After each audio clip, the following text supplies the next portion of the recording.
Oke, baik. Selamat malam. Assalamualaikum warahmatullahi wabarakatuh. Selamat datang mahasiswa Universitas Terbuka dimanapun saudara berada. Oke, sambil menunggu rekan-rekan yang lain ya, ini sudah saya record ya, sehingga apabila rekan-rekan mahasiswa mengalami kendala, ya kendala jaringan atau mungkin nyambi kerja gitu ya, shift malam, nah insya Allah bisa teman-teman eh, apa namanya, playback kembali ya, melihat kembali rekamannya ya. Biasanya rekaman itu 24 jam ya, maksudnya, eee, akan muncul kurang lebih 24 jam setelah, recording gitu ya. Nah nanti, di weekend insya Allah saya akan bagikan, hasil rekamannya pada, teman-teman sehingga bisa dilihat kembali gitu ya. Oke, perkenalkan nama saya Bu Wiranti Kusmapsari. Biasanya teman-teman mahasiswa memanggilnya dengan Bu Ranti. Oke. Untuk home base saya atau, tempat kerja utama saya ya, ada di Universitas Negeri Jakarta, tepatnya di Fakultas Teknik, Prodi Pendidikan Teknik Informatika dan Komputer. Nah, sedangkan di UT saya bertugas sebagai tutor untuk mata kuliah basis data. Saya juga baru bergabung dengan UT ya, kurang lebih di semester yang lalu ya, semester lalu, eee, saya bergabung jadi tutor UT, sehingga kita sama-sama belajar ya, sama-sama belajar terkait, sistem di UT gitu ya, ataupun tentang, hal-hal gitu ya yang menyangkut tutorial online dari UT. Oke, saya harap teman-teman, sehat-sehat ya, karena di Jakarta sendiri setiap sore tuh hujan gitu ya, setiap sore hujan, jadinya apa ya, macet gitu ya. Pulang ke rumah jadi, harus macet-macetan dulu karena hujan gitu ya. Ya jadi saya harapkan kalau misalkan teman-teman di Jakarta tetap hati-hati ya.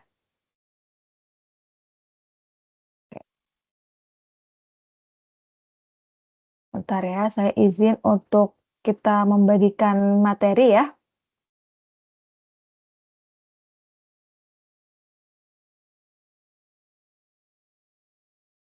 Saya pakai screen aja ini.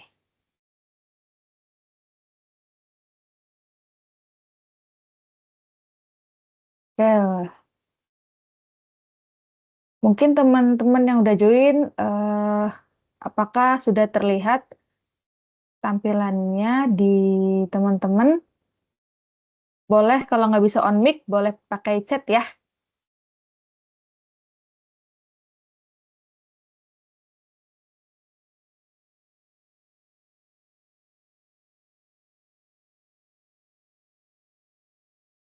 Oke, terima kasih Vina.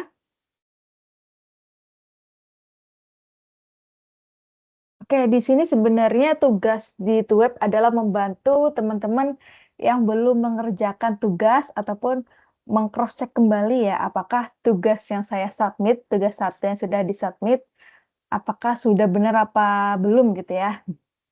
Karena balik lagi, tugas adalah salah satu komponen penting untuk kelulusan teman-teman di mata kuliah ini gitu ya. Selain tentunya UTS UAS, pasti tugas dan, eee harus sesuai apa yang, eee, ditugaskan oleh UT. Misalkan harus, mengerjakannya berbentuk video tutorial gitu ya, teman-teman mencoba direkam gitu ya untuk mengerjakan tugas, lalu di-upload, boleh di YouTube, boleh di Google Drive gitu ya. Nah, saya harapkan teman-teman juga, mengikuti aturan UT gitu ya, sehingga saya pun juga mudah untuk menilai ya, kalau teman-teman sudah sesuai, pasti tentunya saya akan memberikan nilai yang maksimal ya, atau yang sesuai gitu ya. Kalau misalkan, eee, apa namanya, ada yang kurang ataupun tidak membuat video gitu kan ya. Nah, jadi juga saya akan bingung untuk menilai tugasnya gitu ya. Ya, saya harap teman-teman yang sudah online di sini, saudara Vina ya, dan juga saudara, punten, kalau saudara Vina dan juga saudara Septian Hadi ya, saya harapkan sudah mengerjakan ya. Ya, mohon maaf juga kalau misalkan eh, saya ngeresponnya tuh di weekend gitu ya, karena terkadang untuk weekday ya, ada saja pekerjaan yang harus diselesaikan gitu ya. Sehingga saya mungkin bisa merespon secara cepat tuh di weekend atau mungkin uh, di malam hari gitu ya. Di weekday tapi malam hari gitu ya. Nah, komunikasi kita boleh, misalkan teman-teman ada pertanyaan, boleh disampaikan lewat chat ya, lewat chat di e-learning, ataupun bisa mereply diskusi ataupun mereply tugasnya gitu ya.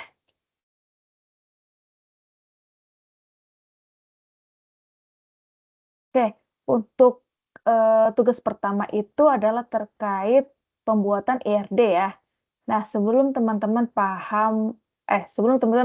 membuat video tutorial gitu ya, teman-teman harus paham dulu apa itu model data, ya, apa IRD yang harus teman-teman bikin gitu ya. Nah, di sini mungkin saya ada materi tambahan ya. Tapi balik lagi memang sumber utamanya harus di UT ya, di RBV, ruang baca virtual gitu ya. Mana ya? Tadi saya sudah buka, tapi kayaknya agak ke close kayaknya. Nah, ini.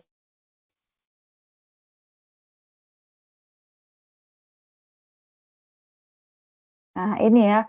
Panduan utama teman-teman itu ada di sini ya, ruang baca virtual. Atau mungkin kalau teman-teman sudah mendapatkan bukunya ya, kebetulan saya dapat bukunya di semester lalu. Bukunya seperti ini ya teman-teman ya, basis data. Nah, di sini sama aja seperti yang ada di sini ya. Jadi kalau teman-teman sedang kerja ya, terus bukunya di rumah, mau nyicil-nyicil belajar ya, teman-teman bisa masuk ke RBV, ruang baca virtualnya ya. Sini,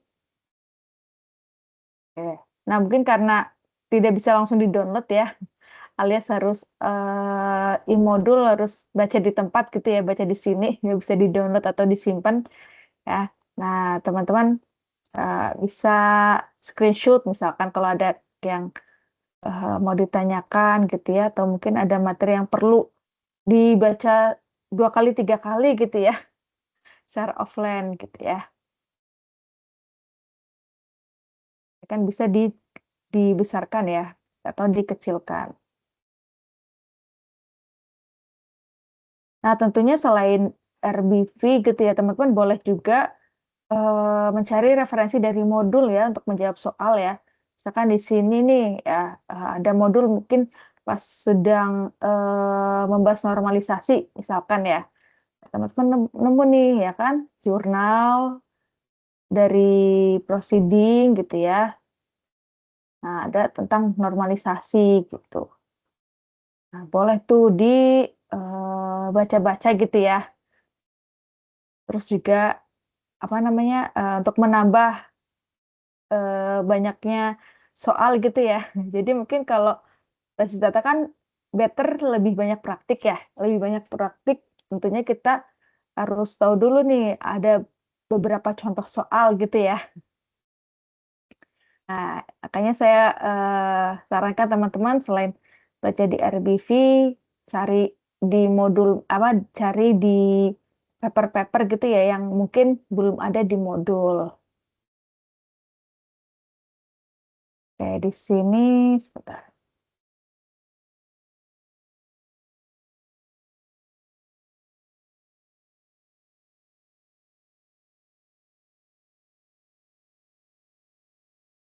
Oke.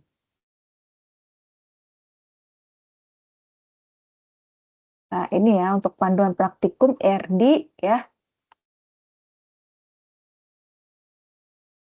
Di sini sudah secara lengkap ya teman-teman diajarkan step by step-nya ya untuk pembuatan ERD-nya. Jadi teman-teman bisa mencontoh ya, mencontoh apa yang ada di sini gitu ya.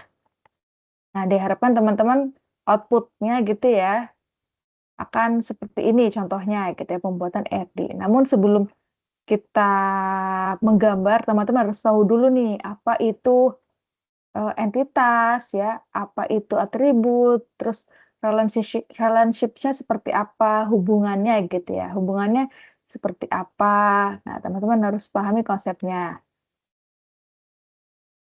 Nah, di sini untuk awal ya, di aktivitas 3 kita harus tahu dulu nih model-model database gitu ya. Jadi ada model database hierarki, ada model database jaringan, ada model database relasi ya. Nah, kita yang harus paham dulu nih apa itu model. Jadi adalah sekumpulan konsep yang terintegrasi untuk mendeskripsikan data, hubungan antar data, dan juga batas-batasannya.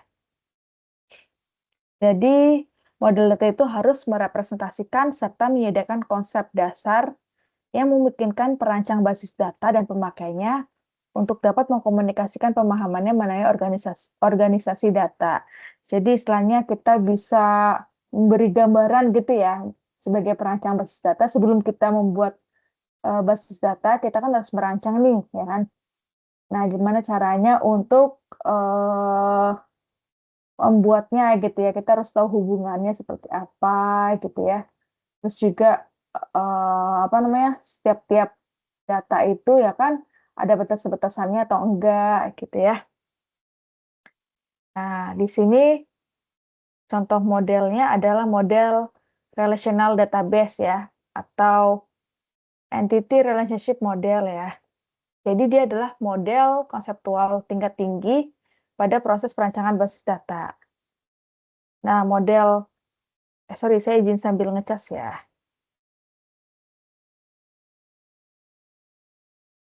Nah, di sini model data konseptual adalah himpunan konsep yang mendeskripsikan struktur basis data, transaksi pengambilan dan pembaruan basis data.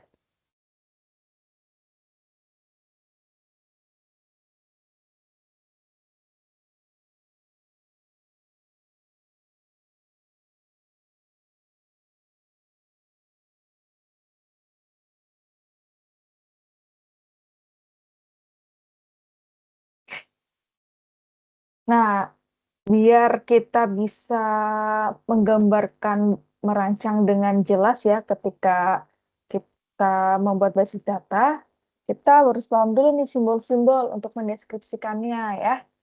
Jadi di sini simbol-simbol secara umum ya, ada 4. Nah, kalau misalkan kita bikin simbol persegi panjang, itu adalah entitas ya, atau kumpulan dari objek yang dapat diidentifikasikan secara unik. Kemudian ada yang kayak belah ketupat ini, kayak ketupat, dia adalah relasi atau hubungan yang terjadi antara satu atau lebih dari entitas. Nah, jenis hubungannya itu ada satu ke banyak, banyak ke banyak. Nah, terus ini adalah atribut ya, karakteristik dari entitas yang merupakan penjelasan detail tentang entitas. Kemudian di sini ada hubungannya untuk menghubungkan ya dengan atribut atau entitas dengan relasinya. Nah, setelah kita tahu nih simbol-simbol yang kita pakai gitu ya, kita harus eh, menentukan dulu tahapan-tahapannya itu seperti apa. Nah, tentunya kita harus mengidentifikasikan dan menetapkan seluruh entitas yang terlibat dalam sistem basis data. Ya, misalkan teman-teman disuruh merancang sistem basis data akademik gitu ya. Teman-teman harus nentuin nih bagaimana alur datanya ya yang ada di Siakat ya, apa saja entitas yang harus digambar gitu ya. Terus setiap entitas itu mempunyai eh, atribut apa saja ya. Kayak misalkan di sini ada contohnya kayak contohnya di panduan ya.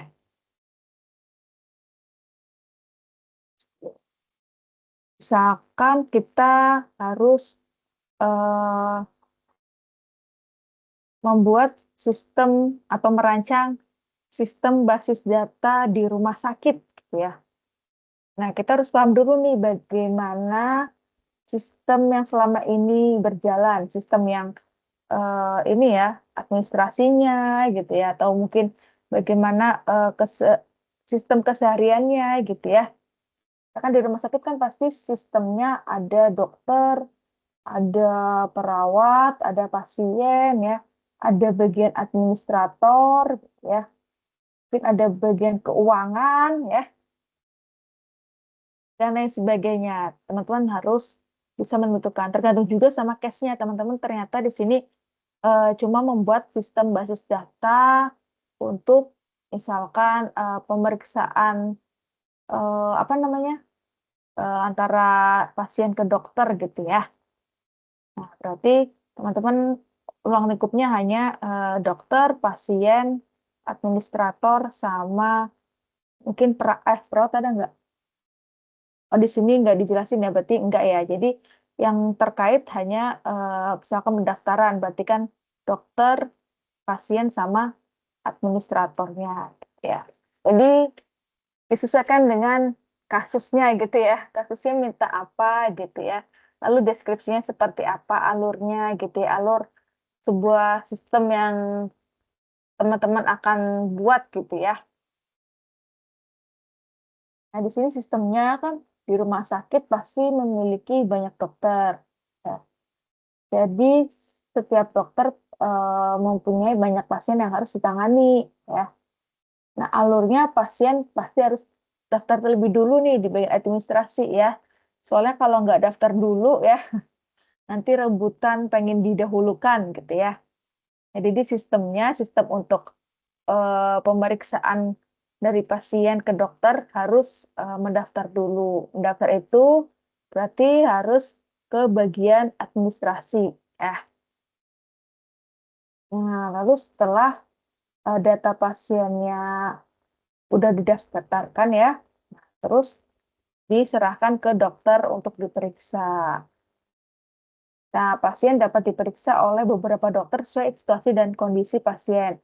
Jadi, ini ya, satu pasien nggak harus kudu satu dokter ya, tapi satu pasien bisa, diperiksa oleh beberapa dokter ya. Mungkin kalau misalkan, eee, dia punya penyakit gitu ya, penyakit yang, satu penyakit dalam, satu penyakit kulit misalkan ya. Nah, itu kan berarti harus, 2 dokter ya, satu ke spesialis kulit, satu ke spesialis penyakit dalam, ya. Nah, setelah pasien selesai diperiksa, dokter pasti akan membuat resep obat dan diserahkan ke pasien. Nah, setelah deskripsi kasusnya teman-teman baca dan pahami ya, teman-teman melakukan tahapan nih, tadi ya, untuk melakukan identifikasinya. Nah, berarti teman-teman harus memahami setiap kalimat dari kasus sampai menemukan entitas. Tergantung ya teman-teman disuruh buat sistem basis data untuk apa, untuk keuangan kah, untuk, alur apa namanya, pendaftaran pasien ya, atau untuk sistem kepegawaian gitu kan ya. Walaupun dari rumah sakit pasti, banyak pihak yang terlibat tadi ya, tapi, khusus untuk ini misalkan hanya di bagian, pemeriksaan saja untuk yang sistem informasi, kepegawaian ataupun sistem informasi, akuntansi gitu ya, itu tidak usah teman-teman pikirkan ya. Teman-teman cukup pikirkan apa yang ada di kasus gitu ya, di kasus yang diberikan. Nah, dari kasus yang diberikan, kita ada, 3 entitas yang, kita ketahui ya pada soal. Ternyata ada pasien, ada dokter, dan juga ada administrasi, ya. Jadi dokter, pasien, administrator ya, orang yang melakukan administrasi ya. Nah, setelah kita menetapkan entitas-entitas yang ada, ya, kita menentukan atributnya, ya. Atribut itu tadi ya, karakteristiknya dari entitas.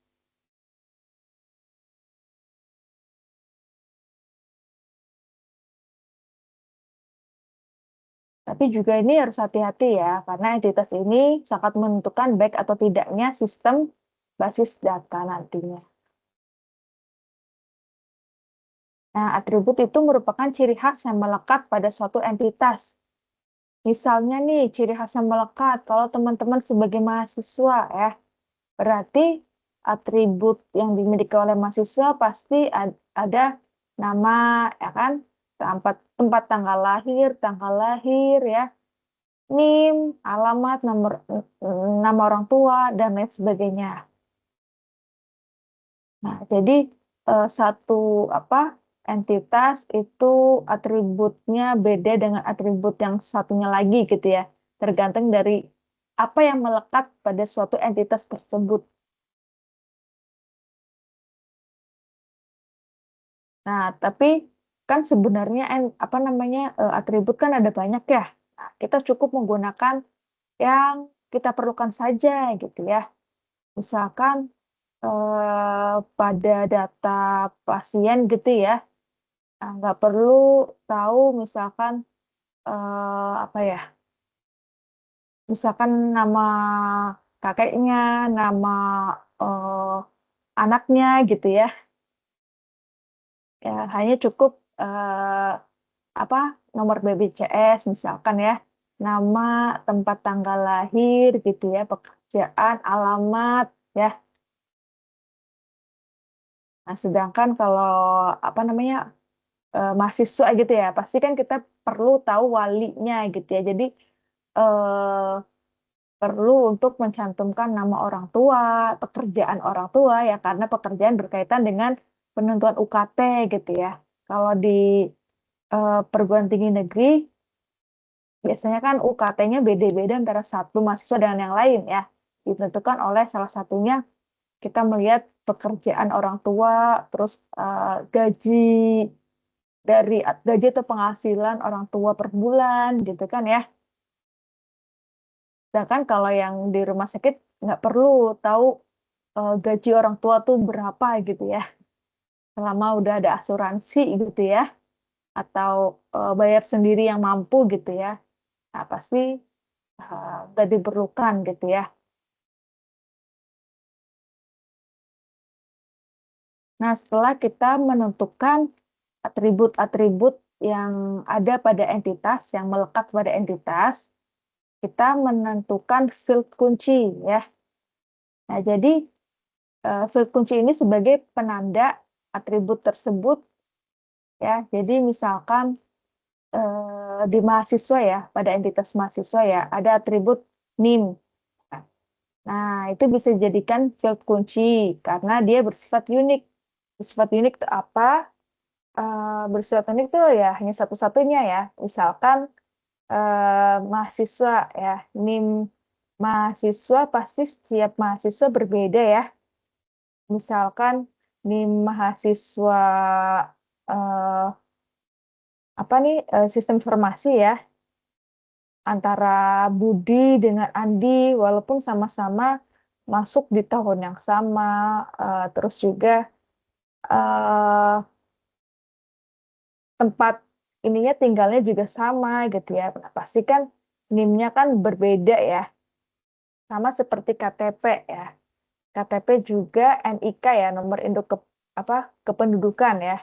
Satu orang dengan yang lain pasti berbeda, walaupun tanggal lahirnya sama ya, tempat tinggalnya sama gitu ya. Nah, satu NIM itu hanya bisa dipakai oleh satu mahasiswa.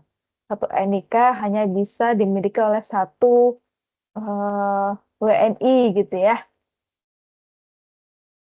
Makanya dia harus bersifat unik. Nah, itu bisa kita jadikan kunci ya. Nah, lalu mengidentifikasikan dan menetapkan seluruh himpunan relasi di antara himpunan-himpunan entiti yang ada beserta kunci tamunya. Jadi, kalau kita sudah menemukan kunci utamanya ya atau primary key ya,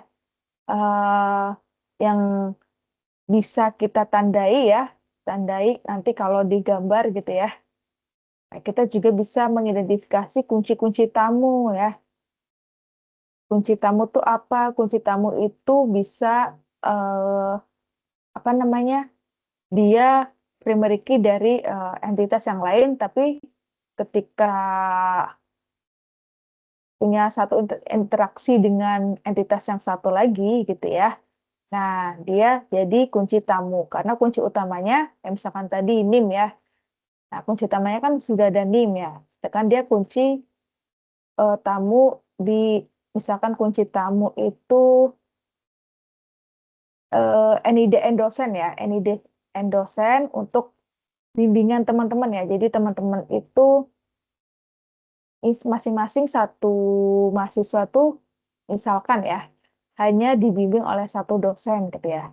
Nah, berarti relasinya kan membimbing gitu ya. Nah, di membimbing itu bisa punya relasi, bisa punya atribut juga. Atributnya itu adalah NIM dan juga NIM-nya NIDN-nya dosen ya atau ID dosen gitu ya.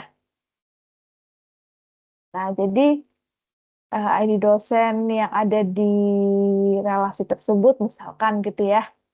Itu adalah foreign key atau kunci-kunci tamu.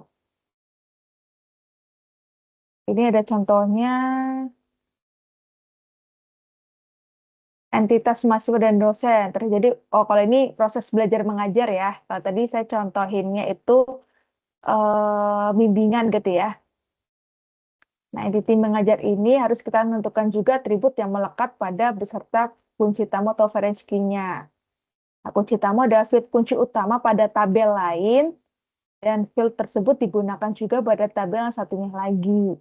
Ya, misalkan NIM adalah field kunci dari entiti mahasiswa. Nah, pada entiti mengajar juga terdapat atribut NIM ya. Jadi kayak misalkan dosen mengajar mahasiswa di mengajar tadi, misalkan kita harus tahu nih dosen tadi mengajar mahasiswa siapa aja ya, nama-namanya gitu ya. Nah, berarti dia mengajar itu ada ID mengajar ya, ID mengajar jadi primary key ya. Jadi ID mengajar tuh penting ya biar bisa di tracking ya, karena unik dia ya. Satu ID hanya bisa dimiliki oleh satu eh, kegiatan mengajar gitu ya. Nah, tapi karena mengajar mahasiswa, mahasiswa kan pasti punya key ya atau kunci gitu ya. Nah, kunci utamanya di mahasiswa itu NIM ya. Jadi NIM yang ada di entiti mengajar ini ya dijadikan storage key ya. Walaupun NIM ini di entitas mahasiswa adalah primary key. Nah, tapi ketika pada entitas lain dia menjadi storage key atau kunci tamu. Nah, makanya untuk menentukan hubungan antar entitas ini ya sangat menentukan kualitas sistem basis data yang dirancang. Nah, lalu setelah kita menentukan entitas, atribut, ya kan, kita menentukan juga nih derajat relasi ya, atau relationship-nya ya, antar entitas tersebut. Apakah satu ke satu ke banyak, atau sebaliknya. Nah, ini juga harus hati-hati ya untuk menetapkan derajat relasinya. Nah, lalu lengkapi himpunan dengan atribut-atribut yang lain. Oke. Kita ke mana dulu nih sebentar. Ya. Sebenarnya kalau apa modul-modul gitu ya selain dari UT juga boleh teman-teman jadikan referensi ya selain tadi paper gitu ya. Karena kurang lebih intinya sama gitu ya, hanya mungkin yang berbeda hanya contoh soal dan juga penjelasannya gitu ya.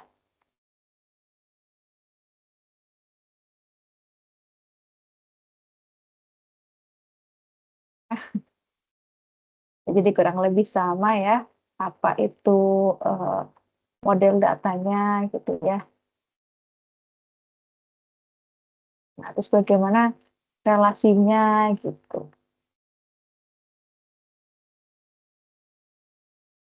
Nah, kembali lagi ke ini ya, ke praktiknya gitu ya. Nah, tadi kan kasus sistem informasi untuk pasien eh, diperiksa sama dokter gitu ya.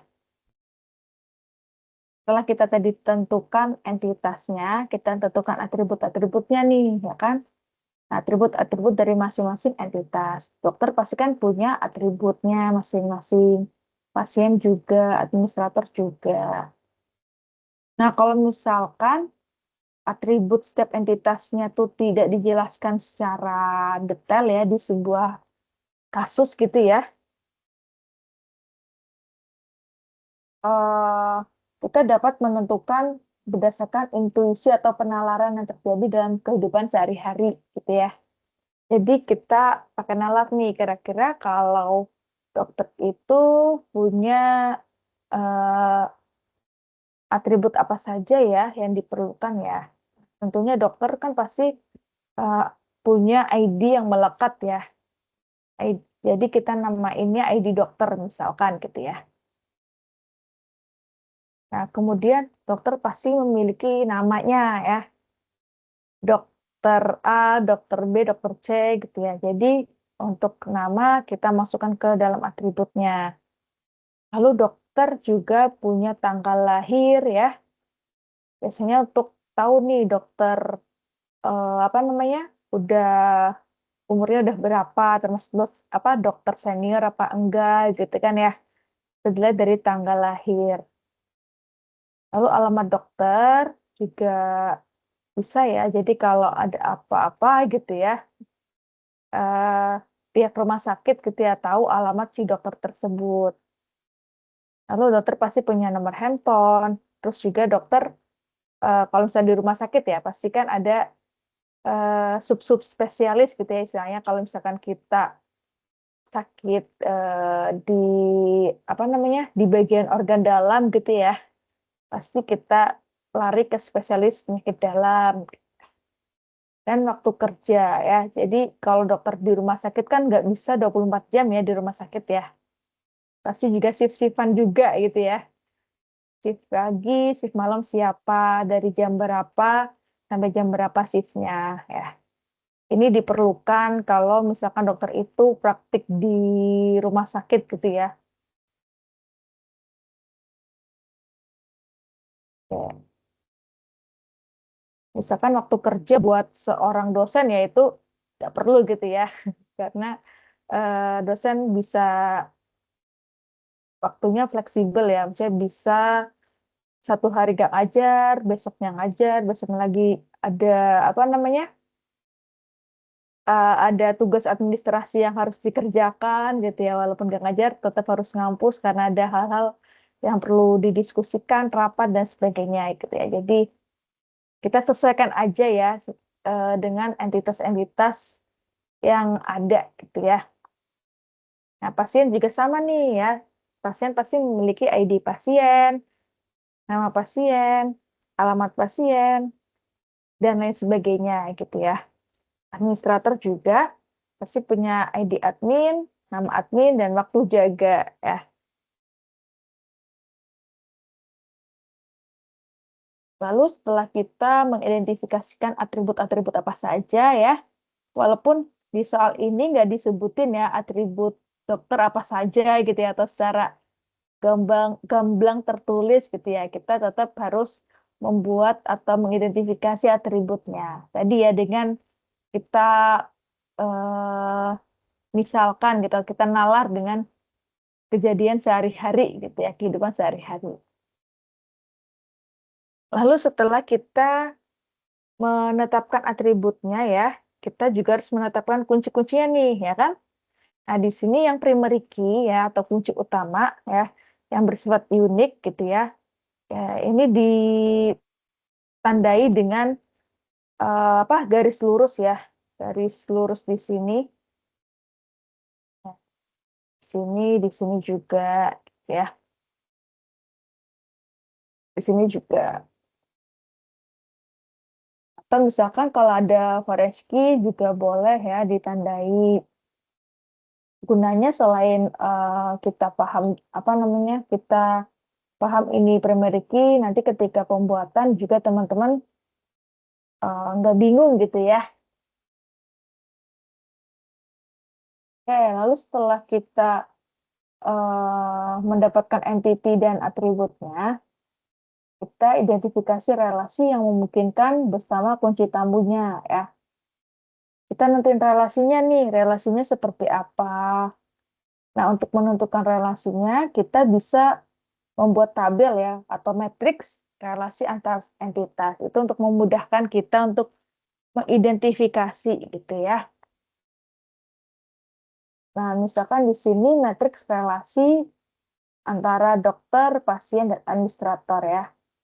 Jadi di sini kita tuliskan entitas apa saja ya.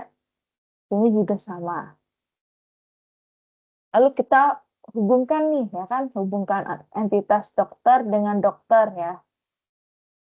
Ini kalau di dalam kasus sistem informasi untuk eh, apa namanya pendaftaran buat eh, pasien ya, ini nggak ada ya, nggak ada relasinya ya. Tapi ketika pasien dengan dokter gitu ya, itu pasti ada relasinya ya, yaitu pasien diperiksa oleh dokter ya.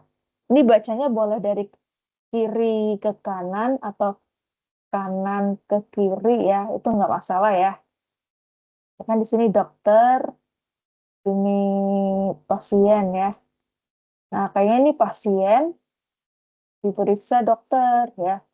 Jadi di sini relasinya adalah diperiksa. Administrator menyerahkan data ke dokter. Administrator melayani pasien. Dokter memeriksa pasien. Dokter menyimpan data atau administrator menyimpan data dari dokter gitu ya. Jadi bisa bacanya dari kiri ke kanan atau kanan ke kiri. Ya, dari di atas cara baca matriksnya bisa dari kiri ke kanan. Setelah contoh dokter dengan pasien, maka relasi yang ada adalah memeriksa. Dokter dan administrator adalah simpan data. Ya, ini penjelasan dari ini ya, apa matriksnya ya. Lalu setelah teman-teman menentukan relasinya, kita menentukan derajat relasi ini, ya kan? Jadi nggak hanya cuman bikin relasi, kita harus tahu dulu nih, ini relasinya seperti apa gitu ya. Apakah satu ke satu, apa satu ke banyak, atau banyak ke banyak ya. Nah, kita harus pahami dulu nih kasusnya nih, karena dari satu kasus ke kasus yang lain ya, mungkin berbeda ya. Jadi kita fokus ke kasus yang sedang akan kita rancang gitu ya. Nah, di sini untuk mendeteksi derajat kardinalitas, perhatikan ringkasan dari kasus sebagai berikut. Boleh diringkas dulu ya. Berarti ini banyak dokter memiliki banyak pasien. Nah, banyak pasien mendaftar pada banyak administrator ya. Lalu banyak administrator menyerahkan banyak data kepada banyak dokter. Kan di rumah sakit nggak hanya adminnya tuh nggak hanya satu ya, tapi banyak ya. Nah, dokter pun begitu di rumah sakit nggak mungkin dokternya cuma satu ya. Pasti dokternya banyak. Begitu juga dengan pasien ya. Pasien di rumah sakit nggak mungkin cuma satu ya. Pasti ada banyak pasien. Nah, berarti banyak dokter juga dapat memeriksa banyak pasien. Nah, kalau sudah kayak gini, kita bisa menentukan nih, ya kan? Berarti dokter dengan pasien adalah banyak ke banyak ya, karena banyak dokter memiliki banyak pasien. Ini juga banyak ke banyak, ini juga banyak yang banyak ya. Nah, dari analisis tersebut, kita bisa menggambarkannya ya. Sebenarnya softwarenya bebas ya, nggak graph editor ya. Bisa saja IRD Plus atau Draw.io gitu ya. Nggak masalah ya, misalkan di sini. Terus juga boleh yang pakai online gitu ya. Boleh. software offline. Ya tinggal, teman-teman mau yang mana gitu ya. Nah, ini contohnya tadi yang Draw.io gitu ya. Nah, kita bisa menggambar nih ya kan, eee, apakah cross diagram, apakah flowchart, apakah yang lainnya, nah atau IRB-nya sendiri gitu ya. Oke, kalau misalkan masih bingung bisa aja dengan blank diagram gitu ya. Oh, harus masuk ke Google Drive juga nih ya.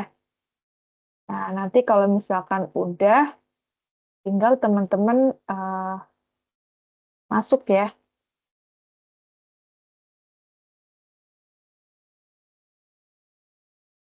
Oke, sebentar.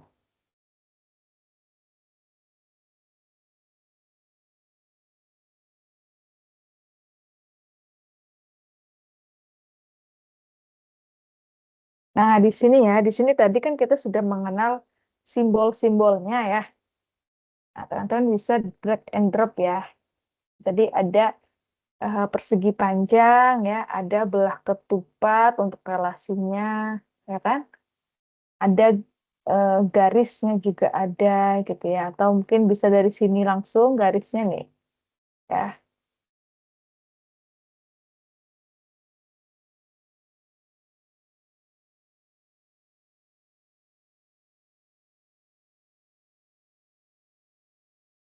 Atau tadi IRD plus juga boleh ya, teman-teman. Pokoknya jangan ini ya, jangan terpaku pada satu. Kalau misalkan teman-teman nggak bisa ya, dicoba dengan opsi yang lain.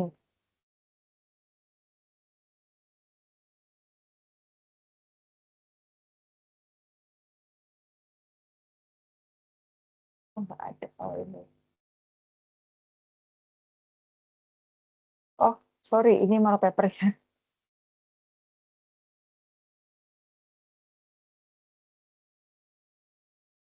Oke. Nah, tadi teman-teman misalkan sudah menentukan nih software mana yang akan teman-teman gunakan gitu ya. Udah tinggal teman-teman buat ya.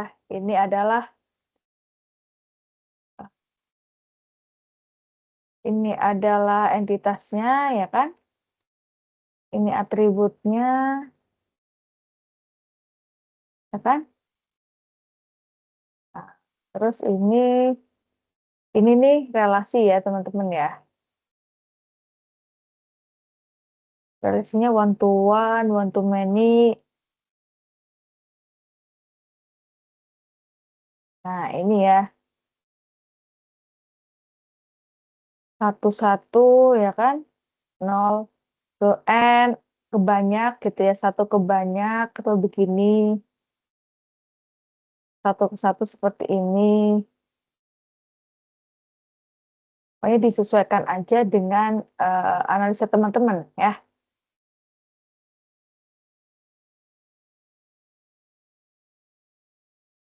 Nah, di sini juga tadi ya eh, simbol-simbolnya ya. Ada juga entitas lemah ya. Ada juga relationship lemah. Nah,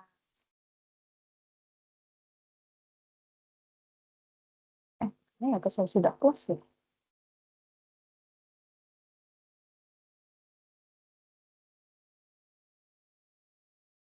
Bentar ya, kemarin kalau nggak salah saya berikan ke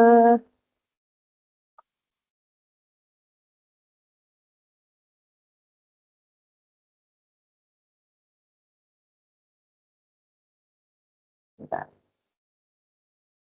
Kemarin juga saya ada tutor ya, tapi kelas lain ya. Dan tidak digabung ya, biar teman-teman bisa lebih enak gitu ya untuk belajar. Kalau misalkan saya di kampus gitu ya, kalau digabung tuh memang efeknya ya akan lebih rame gitu ya. Jadi mending satu kelas satu kali pertemuan gitu ya. Sebentar. Tadi sempet ke close ya. Bentar ya teman-teman.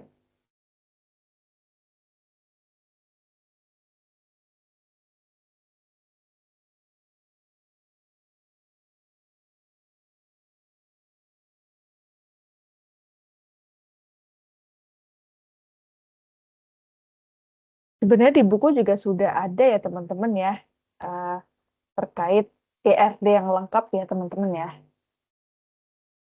Nah ini ya, kalau tadi yang ruang baca virtual juga ada di,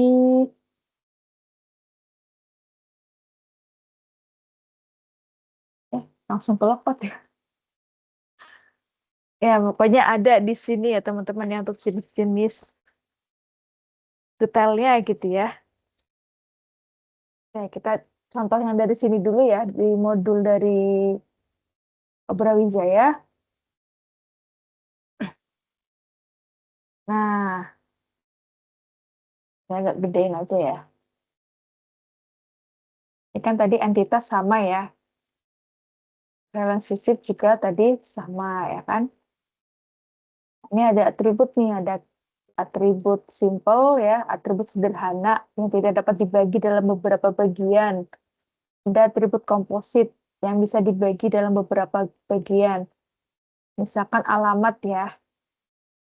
Nah, alamat kan sebenarnya bisa panjang ya kalau kita nggak bagi ya. Jalan bla bla bla bla bla, RT RW, kelurahan, kecamatan, provinsi gitu ya. Nah, jika memang data itu sangat dibutuhkan untuk tiap suatu atribut, nah, bisa kita pecah ya teman-teman ya. Nah, ini contohnya ya. Misalkan di sini mahasiswa mempunyai atribut alamat ya. Nah, atribut alamat ini juga punya atribut. Nah, atributnya kota, provinsi, negara gitu ya. Kemudian ada multi value atribut. Nah, multi-value atribut ini atribut yang dapat diisi dengan lebih dari satu nilai, tapi jenisnya sama. Contohnya adalah nomor telepon, alamat, gelar. Nah, nomor telepon ini kan, apalagi zaman now ya, satu orang kan bisa mempunyai 2-3 handphone gitu ya. Dan tiap-tiap handphone pasti membutuhkan nomor telepon ya. Nah, berarti kan misalkan, eh, sorry, mahasiswa nih, kenapa dia jadi multi value ya? Karena tadi setiap mahasiswa ya sangat memungkinkan punya nomor handphone lebih dari satu ya. Nah, ketika mungkin ini disiakat nih, kenapa diperbolehkan untuk mencantumkan dua ya? Itu misalkan yang satu nggak direspon ketika dihubungi ya, berarti mungkin di satunya lagi, di nomor satunya lagi. Nah, tandanya adalah ini ya, apa namanya, di double ininya ya, double garisnya ini ya, untuk multi value atribut. Kemudian ada atribut turunan ya, atribut yang diperoleh dari pengolahan dari atribut lain yang berhubungan. Misalkan umur ya, misalkan IP. Nah, umur ini berarti kan kita harus tahu dulu nih ya, tanggal lahirnya beliau gitu ya. Nah, sedangkan tanggal lahir itu ada di atributnya sendiri, punya atributnya sendiri. Nah, untuk kita tahu umurnya, kita tentu harus tahu di atribut pasien itu eh, tanggal lahirnya berapa, gitu ya. Sehingga kalau misalkan sekarang tahun 2025, misalkan pasien lahirnya di tahun 2001, misalkan gitu ya. Nah, berarti umurnya ada berapa? Umurnya berarti sekarang berapa? 24. Gitu ya. Berarti umur ini adalah atribut turunan ya, teman-teman. Selain itu juga IP, ya kan? IP kita juga ngambil dari atribut yang lain ya, atribut dari eh, penilaian ya, penilaian mata kuliah misalkan ya. Nah, biar kita tahu IP-nya 3 gitu ya, kita harus tahu dulu perkuliahan dia ada kan, kalau A 4 ya kan, kalau misalkan B min 3,85 gitu ya, itu misalkan ya. Nah, lalu ada atribut key nih. Atribut yang dapat dijadikan kunci untuk mencari data dalam relasi. Tadi ya, ini mahasiswa. Nah, ini kalau untuk yang umur tadi, ya ciri khasnya ya, kita pakai titik-titik ya. Kalau ini tadi garis 2, kalau ini dia titik-titik. Karena umur ini ya bergantung ya, atau bisa diketahui ya dari si atribut tanggal lahir. Oke, lalu selanjutnya, nah ini atribut ya, mahasiswa pasti punya primary key name ya, hal yang unik ya, yang dimiliki oleh masing-masing mahasiswa. Oke, setelah itu kita belajar tentang derajat relasi ya. Nah, derajat relasi banyaknya himpunan entitas yang saling berelasi. Darat satu berarti melibatkan sebuah entitas yang berelasi dengan dirinya sendiri. Ini Yunari ya. Mata kuliah memiliki prasyarat. Mata kuliah memiliki satu prasyarat atau mata kuliah memiliki banyak prasyarat misalkan ya. Berarti teman-teman membuat relasi ke dirinya sendiri. Namanya unary degree. Nah, lalu kalau melibatkan dua entitas ya, berarti derajat 2. Derajat 3 berarti lebih dari 2 entitas. Ya, binary degree. Kalau ini 3 ya, 3 entitas ya. 3 entitas.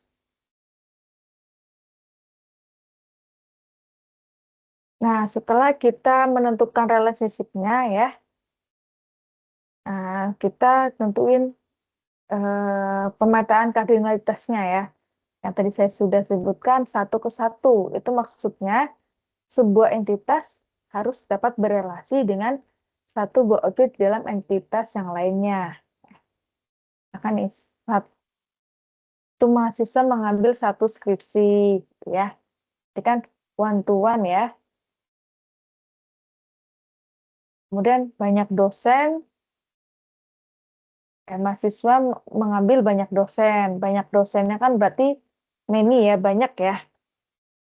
Oke, di sini di M.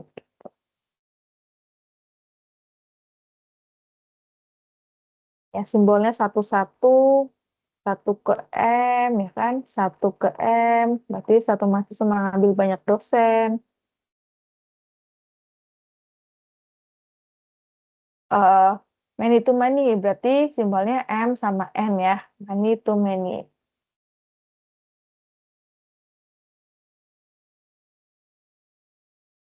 Nah, ini ya, ada berbagai macam key yang dapat kita pahami ya.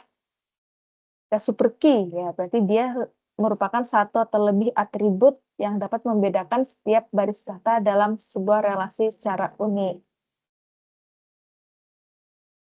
Kemudian kandidat key berarti kumpulan atribut minimal yang dapat membedakan setiap baris kata dalam sebuah relasi secara unik. Lalu primary key yaitu tadi ya, eh, salah satu dari kandidat key yang terpilih. Biasanya didasari oleh key tersebut lebih sering atau lebih natural untuk dijadikan sebagai acuan. Lalu key tersebut lebih ringkas. Jaminan kemudian kata tersebut lebih baik. Jadi super key itu bisa lebih dari satu ya. Misalkan super key-nya NIM, nama mahasiswa, tanggal lahir. Boleh juga cuma NIM, nama mahasiswa, alamat mahasiswa, dan seterusnya ya teman-teman. Kalau kandidat key tadi ya, kumpulan atribut minimal yang dapat membedakan setiap baris data dalam sebuah relasi yang unik. Nah, relasi antara mahasiswa sama alamat mahasiswa ya, serta NIM.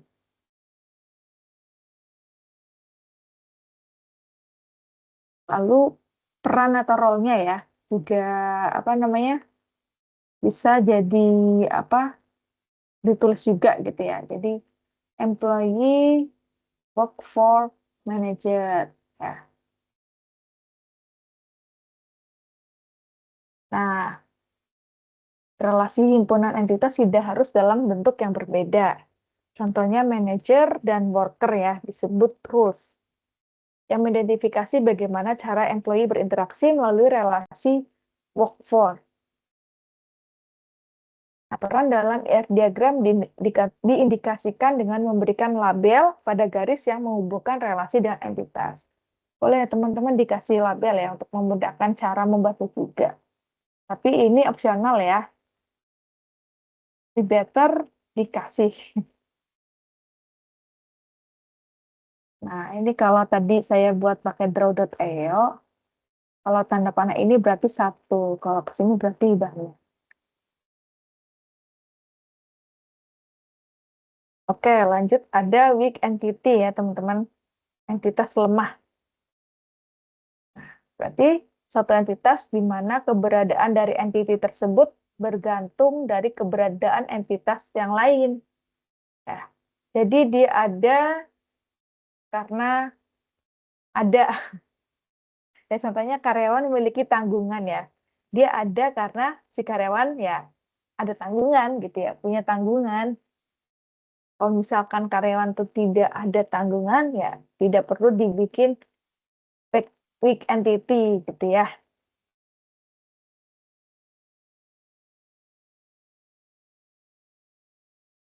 Entitas tanggungan keberadaannya bergantung pada karyawannya.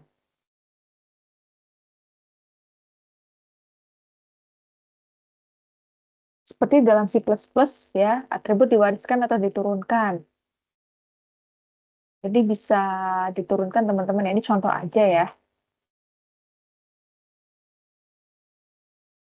Is satu is a ya, is a.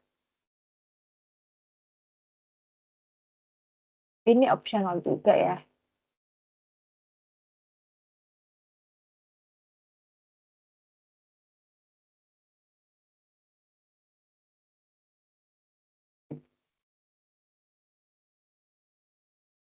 Kita balik lagi untuk mengidentifikasinya.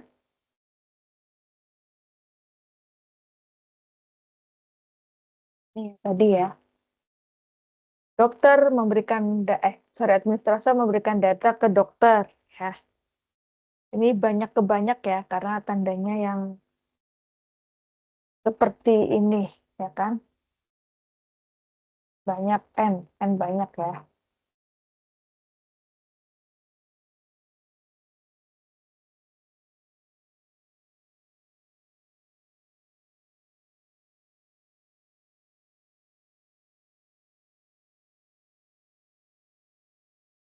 Nah, setelah teman-teman menggambar ya, ini contoh aja udah digambar. Nah, hasil dari penambahan derajat kardinalitas menghasilkan ERD yang saling terhubung. Ini cara ngebacanya. Nah, lalu melengkapi himpunan entitas dan himpunan relasi dengan atribut-atribut deskriptif non-key ya. Tambahan-tambahan gitu ya. Pada gambar 3.33, 3.33 tuh mana?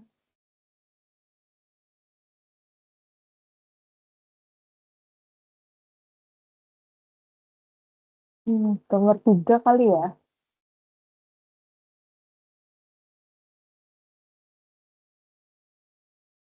Oh, sorry. Pada tabel 3 aja ya. Oke,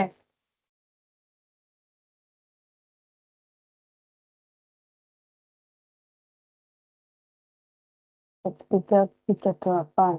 Ini kali ya, gambar 3 aja ya. Pada gambar tiga dapat Anda lihat relasi yang banyak ke banyak, yaitu antara mahasiswa dengan mata kuliah. Ya, mahasiswa meregistrasi mata kuliah ya. Mata kuliah diregistrasi oleh mahasiswa ya.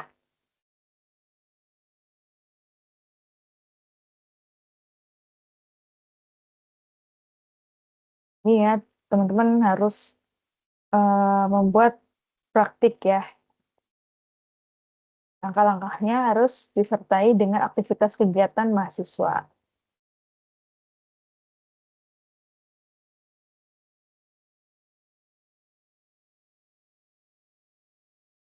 Oke, sampai sini mungkin ada yang mau ditanyakan. Boleh nanti kalau misalkan susah untuk on mic atau on kamera ya, karena mungkin tidak kondusif tempat kerja atau di lingkungannya gitu ya. Boleh ya pakai chat kalau memang misalkan ada yang ingin ditanyakan.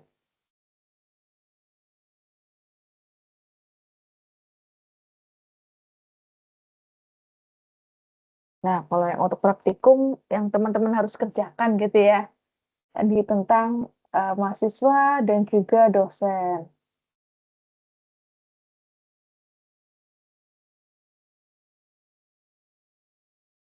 Oh,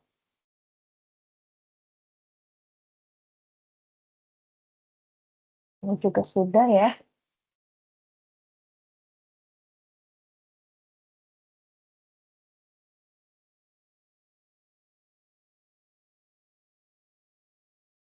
Nah, ini pun kalau misalkan ada di referensi ya, dari saya izin untuk login dulu.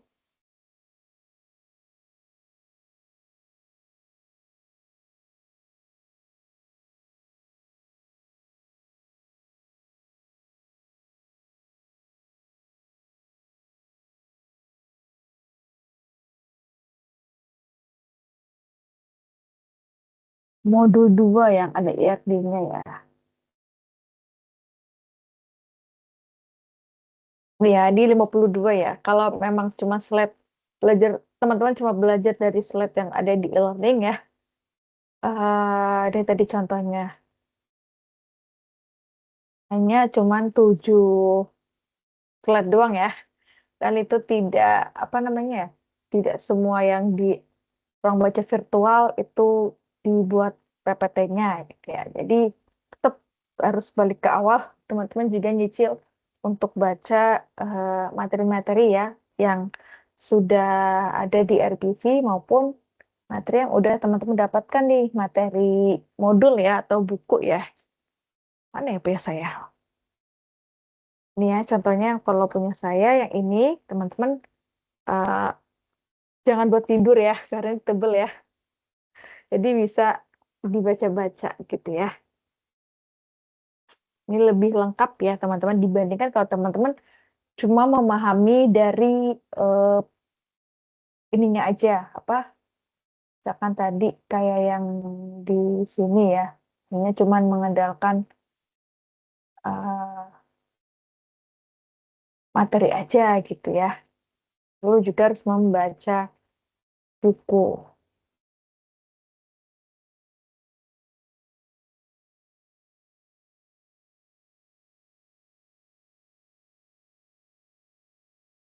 Saya sudah masuk ke oke, sorry. Ya, e-learning juga mungkin ada di kondisi-kondisi tertentu gitu ya. Dia nggak bisa diakses gitu ya. Nah, mungkin biasanya itu servernya akan lama gitu ya ketika di deadline terakhir ya. Jadi misalkan deadline-nya kan Senin jam 3 sore ya kalau nggak salah ya. Nah, mahasiswa tuh pada submit-nya di jam 2:50 misalkan. Nah, karena banyak sekali siswa yang mengakses ya, jadi kadang nggak bisa terbuka. Jadi saran saya baiknya teman-teman kalau misalkan sudah yakin ya, sudah yakin jawabannya gitu ya, langsung aja ya di-upload ya, mumpung belum, apa, ngambek, susah diakses gitu ya.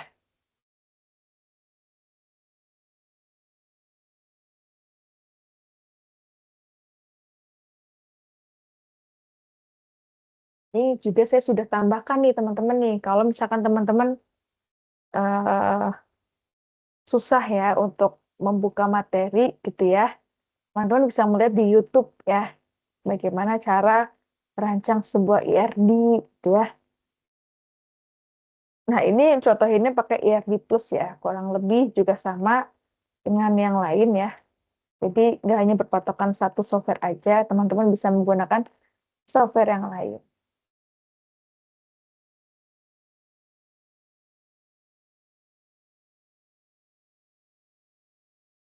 Ya, sebentar ya.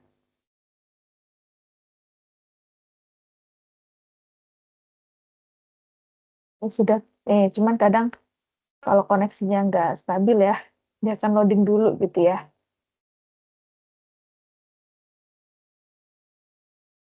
Itu bisa dibesarkan ya. Ini lebih lengkap ya teman-teman ya, dibandingkan sama yang cuman PPT aja. Teman-teman juga bisa latihan di rumah ya, untuk pertanyaan-pertanyaan yang ada di pustaka.ut atau RWV ya.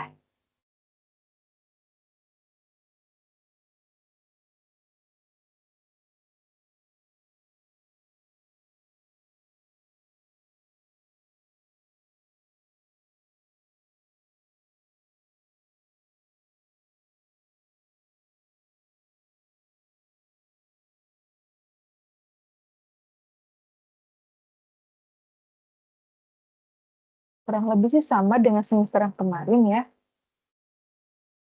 sama aja. Nantinya teman-teman kalau sudah paham rancangnya ya, teman-teman diminta buat apa namanya, database-nya ya, database yang ada pada ini apa, di komputernya teman-teman ya. Misalkan database-nya pakai di sini.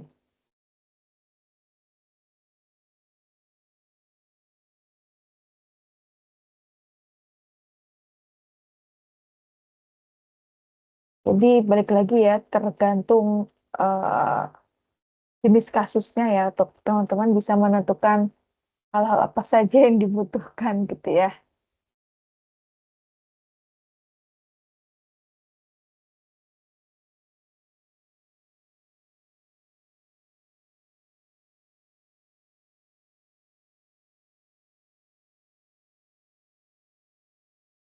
Ini juga tadi sama ya diagramnya ya.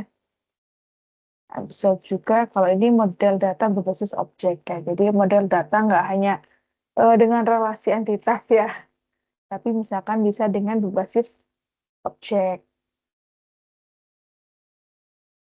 Ini contoh aja gitu ya.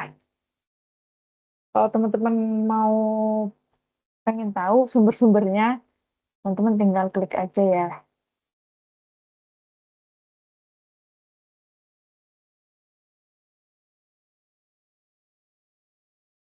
Nah, a first course in database system ya. Ternyata di Stanford ya.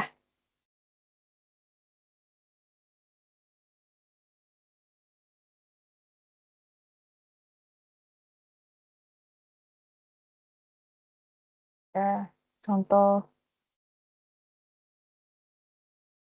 contohnya ada di buku apa gitu ya.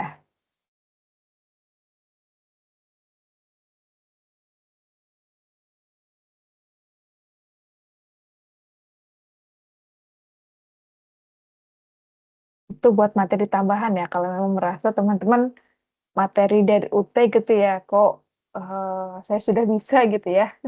Karena pengen tahu gimana kalau di kampus lain gitu ya, boleh. Ataupun di paper seperti apa, boleh ya teman-teman ya.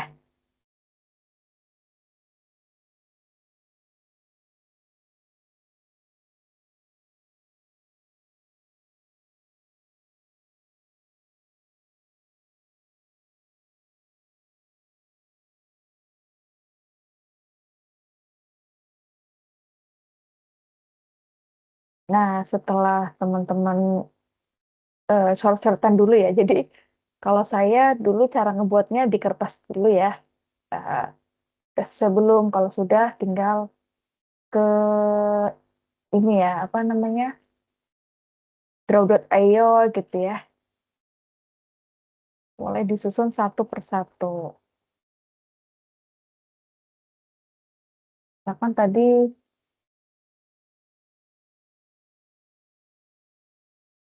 kan bisa ngeliat ya,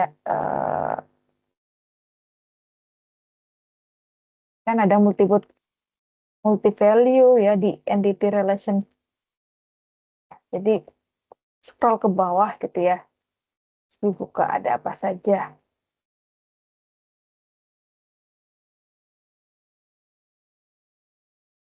Relationship, associated entitas, atribut, verified attribute, wiki gitu ya, dan lain sebagainya. Nah, ini pun juga sama ya teman-teman ya, di many optional to many mandatory. Many ke many ya, ininya ya, relasinya ya. Nah, berarti dari 0 ke 1.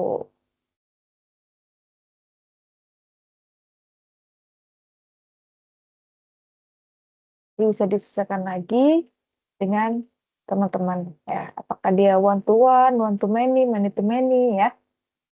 Diperhatikan simbolnya ya, simbol di ujung-ujungnya gitu ya, seperti apa.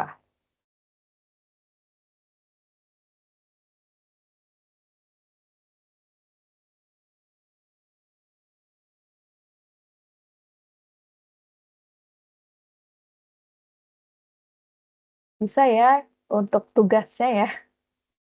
Sorry, saya belum ngecek tugasnya sampai selesai. Maksudnya dari 20, kayaknya sebagian saja yang baru kepegang gitu ya. Tapi insya Allah eh, penilaiannya nggak mungkin akan melebihi ketika nanti teman-teman eh, sesi terakhir gitu ya. Maksudnya sesi terakhir misalkan teman-teman di basis data, eh, sesi terakhirnya apa dan itu belum UAS gitu ya. UASnya sambil menunggu dari dosen kapan UASnya gitu ya, bagaimana.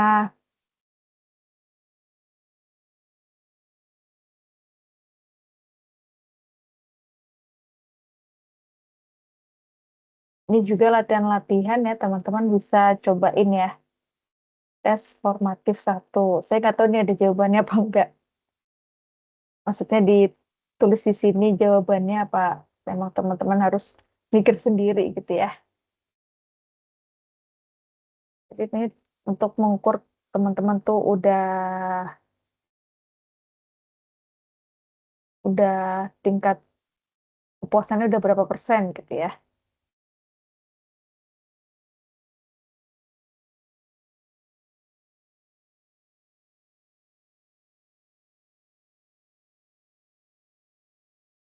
Bentar ya, saya izin minum dulu ya.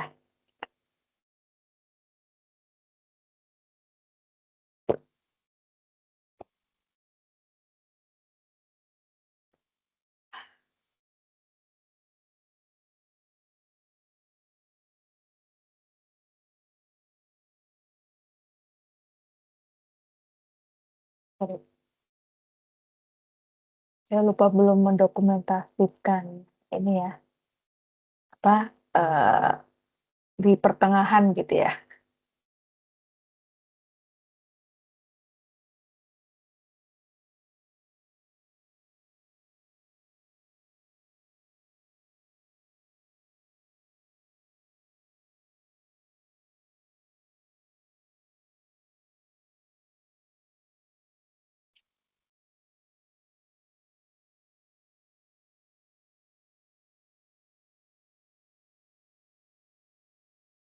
Nah, ya mulai dari sini ya, EFD.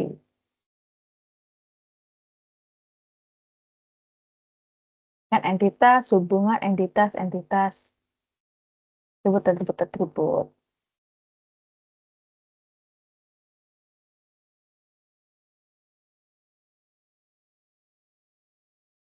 Ya, ini kan tadi udah nih composite tuh seperti apa, composite atribut ya kan. Kayaknya yang yang alamat itu bisa apa namanya, dipecah lagi deh. Gitu ya. Ini ternyata sudah lengkap ya, tinggal teman-teman mau membaca atau tidak.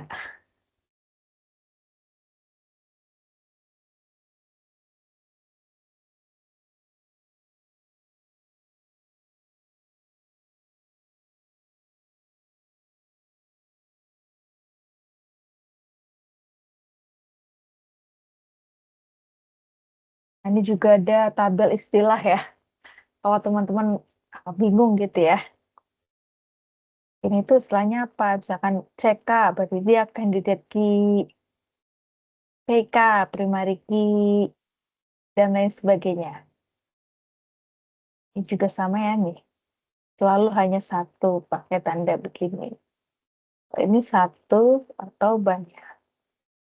Jadi nol atau satu, ini nol, satu atau banyak.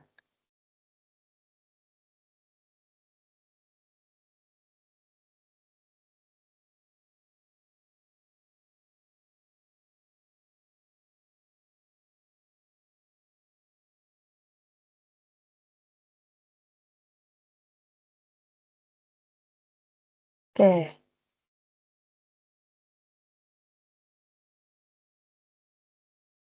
saya turunin brightness-nya ya. Dan kalau brightness-nya terlalu ini eh, agak kurang enak di mata ya.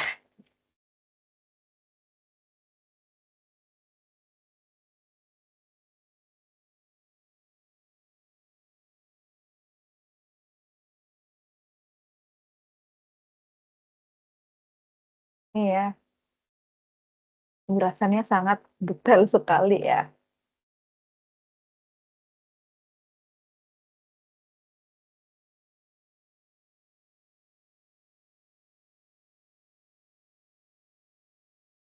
Kan ini bisa teman-teman lihat contoh-contoh bentukan ya. Maka dari EFD, teman-teman bisa melihat ya seperti apa.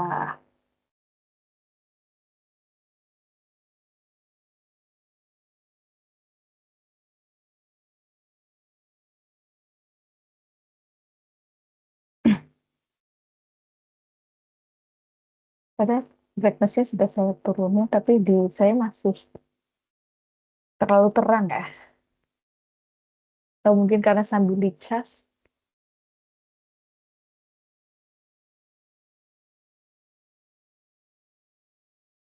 Ya, sampai sini ada yang mau ditanyain teman-teman. Kalau memang belum ada sekarang gitu ya, nggak apa-apa. Tapi kalau misalkan di pertengahan ya, di yang menjelang UTS gitu ya, kalau memang ada pertanyaan, boleh via chat ya.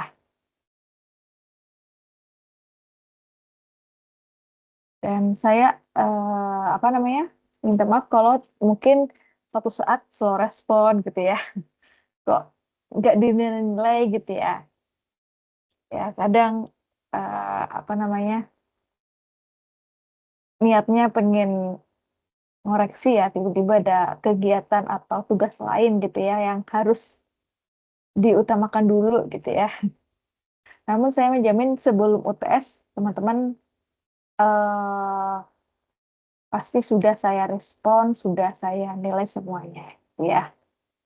Yang penting kalau misalnya teman-teman nggak usah panik atau nggak usah ragu, yang penting kalau teman-teman sudah mengerjakan sesuai dengan instruksi yang diberikan dan mencontoh dari apa contoh pedomannya gitu ya, insya Allah nilainya akan baik. Kali kalau memang teman-teman terbukti kopas dari temannya gitu ya. Eh, Kalau video mungkin video terus mukanya ditempel muka sendiri jadi seolah-olah dia yang menjelaskan IFD-nya, padahal itu teman temannya kalian gitu ya. Walaupun mungkin jawaban sebagus apapun, kalau itu terindikasi apa copycat gitu ya, itu bisa aja eh, nol gitu ya, karena memang sudah diizinkan oleh pihak UT kalau ada hal-hal gitu ya yang mahasiswa tuh mencurangi gitu ya, boleh dikasih nilai E.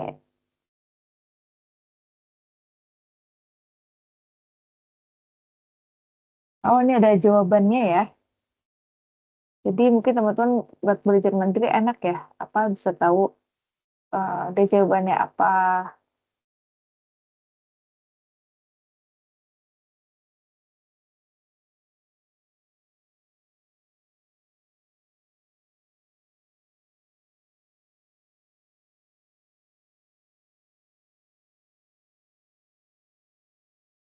Kalau memang tidak ada yang ditanyakan ya, mungkin eh, saya izin untuk kita akhiri ya, karena apa namanya materinya sudah ada dan saya sampaikan gitu ya, dan teman-teman juga belum ada pertanyaan gitu ya, mungkin karena lagi di jalan gitu ya, atau mungkin nyambi dengan pekerjaan. Gak apa-apa, saya maklumin ya. Yang penting teman-teman tugas dikerjakan sesuai instruksi, deadline juga diperhatikan, ya kan? Terus kualitas pengumpulan teman-teman gitu ya. Jangan sampai teman-teman pakai AI, copy paste langsung gitu ya. Copy paste langsung, tapi setelah dibaca kok agak gak nyambung gitu ya. Itu yang kadang nilainya nggak bisa tinggi-tinggi ya. Kalau misalkan terindikasi curang, plagiat gitu ya, itu jangan harap nilainya bagus gitu ya. Jadi saran saya untuk teman-teman yang bekerja, manage waktunya ya, mungkin di jam makan siang gitu ya, yang eh, teman-teman masih bisa ada waktu untuk membaca.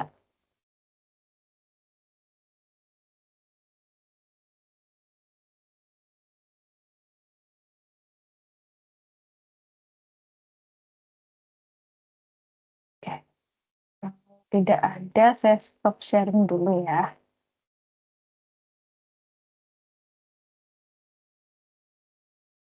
Baik, mungkin saya akan dokumentasi ya untuk sebelum penutupan ya, biar bisa terlihat ternyata dari awal sampai akhir ya, Septian Hadi dan Vina Rahmi Fatimah yang hadir. Ya,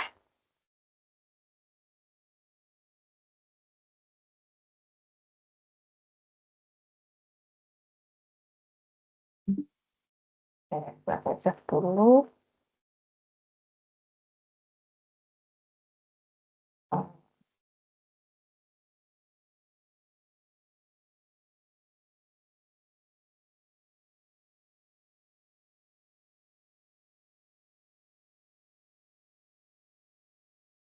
bentar ya.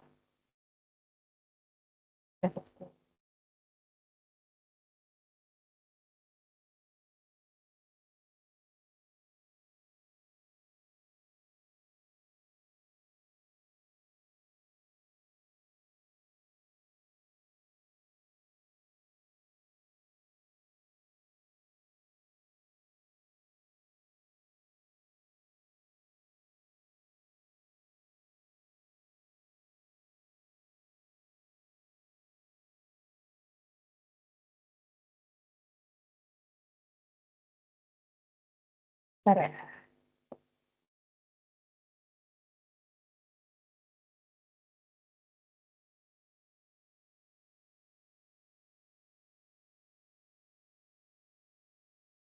Oke, saya sudah simpan dokumentasinya ya, karena ini juga akan dilaporkan nanti ketika selesai ujian akhir ya.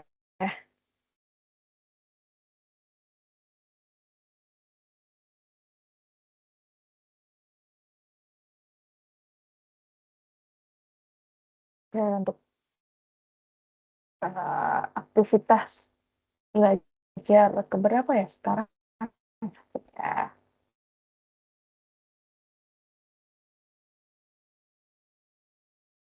ya udah ke tadi ke close.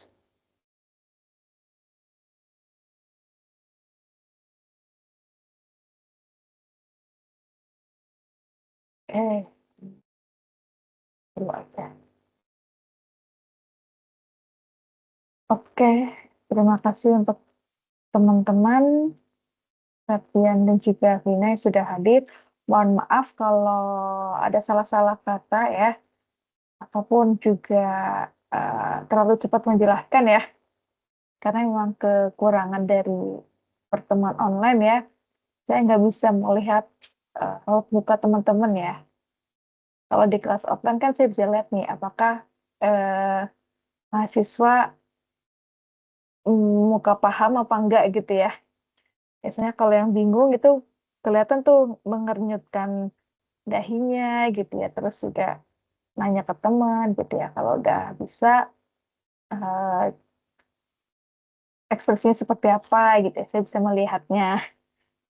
Nah, kalau ini memang kekurangannya karena kita online, kita nggak bisa sebebas offline ya.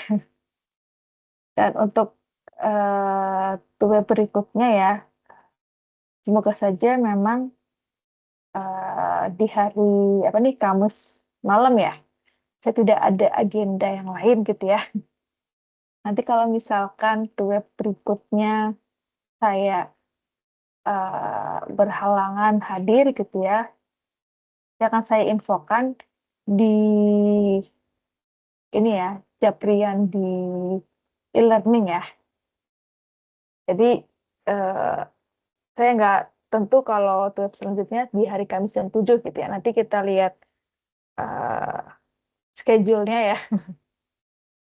Semoga saja sih tidak ada kendala sehingga kita bisa eh, menyelenggarakan web 3 ya sesuai dengan schedule dari UT gitu ya. Oke, karena sudah udah 8:30 ya. Jadi saya 8:30 mungkin di teman-teman yang eh, waktu Indonesia Timur lebih malam lagi ya. Saya sengaja setting jam 7 biar misalkan ada yang dari bagian timur ya, selesainya nggak sampai jam 12 lewat gitu ya.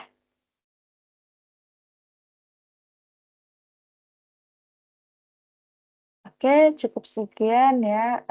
Web 2. Saya minta maaf kalau memang belum maksimal ya. Dan juga teman-teman yang lain kebetulan tidak bisa hadir karena mungkin bentrok gitu ya dengan hal-hal lain. Karena memang saya kebetulan free-nya sedang di hari Kamis dan juga Rabu kemarin gitu ya. Cuma Rabu kemarin udah di kelas lain. Sekarang di kelas teman-teman ada di Kamis ya, Kamis malam. Oke, akhir kata saya izin untuk mematikan recordingnya.